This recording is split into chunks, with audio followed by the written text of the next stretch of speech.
మీ విశ్వాసం పడిపోయిందేమో, మీరు అభిషేకం లేని వారుగా కనబడుతున్నారేమో, అవమానములకు పాత్రులుగా మీరు కనబడుతున్నారేమో. ఈ రోజు ఒకటే మాట ప్రభువుని అడగాలి, ప్రభువా ప్రభువా నన్ను మీ తట్టు తిప్పండి అయ్యా, మీ తట్టు మేము తిరుగుతామయ్యా, నా హృదయమును తిప్పండి అయ్యా, మమ్మల్ని మీ తట్టు మరలా తిప్పండి అయ్యా. మీ వైపు మరలా మమ్మల్ని ఆకర్షించుకోండి అయ్యా, మరలా దర్శనం ఇవ్వండి అయ్యా, మరలా కృపనివ్వండి అయ్యా, మరలా ఆత్మతో నింపండి అయ్యా, మరలా అభిషేకం ఇవ్వండి అయ్యా. అయ్యా మా పూర్వపు స్థితి మరలా మాకు దయచేయండి. ఈ రోజున దేవుడి సేవకుడికి ఒక మాట అడుగుతున్నాను. ఓకే, నీ పాపము వలన అతిక్రమం వల్ల శ్రమపరచబడ్డావు, యాకాకైపోయావు, విధవరాలైపోయావు, ఓ రాజకుమార్తె అయిన నువ్వు పన్ను చెల్లించేవాడికి అయిపోయావు, ఆకలి తప్పులు అనుభవిస్తున్నావు, వేదన అనుభవిస్తున్నావు, ఆత్మీయ బలహీనత అనుభవిస్తున్నావు, ఒక ఎండిపోయిన స్థితిని అనుభవిస్తున్నావు, ఎడారి పనుభవం అనుభవిస్తున్నావు.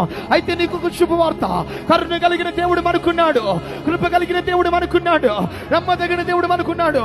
ఆయన కొరకు ఓపికతో కనిపెట్టగలిగితే, ఆయన అడగగలిగితే, ఆయన మరలా పునరుద్ధరించగలిగిన దేవుడు, ఆయన మరలా రీస్టోరేషన్ కలుగ చేయగలిగిన దేవుడు, ఆయన మాత్రమే నీ ఆర్థిక స్థితిని నిలబెట్టగలిగిన దేవుడు, ఆయన మాత్రమే నీ పరిచయం నిలబెట్టగలిగిన దేవుడు, ఆయన మాత్రమే మరలా నీ బిడ్డలను ఇవ్వగలిగిన దేవుడు, చర్రకపోయిన యవ్వనులను కన్యకలను ఆయన మాత్రమే తిరిగి రప్పించగలిగిన దేవుడు.